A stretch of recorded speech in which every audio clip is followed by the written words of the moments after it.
గణపతి ఏనుగు ముఖంతో ఉన్న పరమ ప్రసన్నంగా ఉంటాడు. అందుకని ప్రసన్నవదనం ధ్యాయేత్. ఏనుగు అనే మనకి భయం కానీ మరొకటి కానీ కలగదు, దగ్గరికి వెళదామని అనిపిస్తుంది హాయిగా. అదేమి మన తొక్కేసి ఏనుగు కాదు, మన ఎవరైనా తొక్కి పడితే వాళ్ళని తొక్కేసి మన్ని పైకి లాగేటువంటి ఏనుగు అది ఖచ్చితంగా. నా భక్తుడు సంగతి నేను చూసుకుంటాను రాని ప్రతిజ్ఞ చేసేటువంటి ఏనుగు ప్రసన్నవదనం. అంతేకాదు పూజ చేసినా ఏం చేసినా దయచేసి ఒక్కటి గుర్తుపెట్టుకోండి, మనం ప్రసన్నవదనంతో ఉండాలి. ఆ పూజ ప్రసన్నంగా చెయ్యాలి. మనం కోపంతో తాపంతో కక్షతో ఎవడి మీదో ఏదో చేసేద్దాం వాడికి ఏదో చేసేలా చెయ్యాలని పూజలు చేయకూడదు.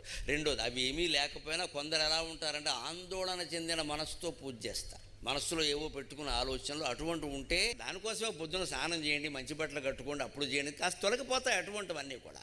మనస్సులోంచి అవి తొలగించుకోవాలి. ఎప్పుడు మన మొహం బాగుంటే పూజ చేసే విధానం కూడా బాగుంటుంది. అప్పుడు కోరికలు కూడా తప్పనిసరిగా ఫలిస్తాయి.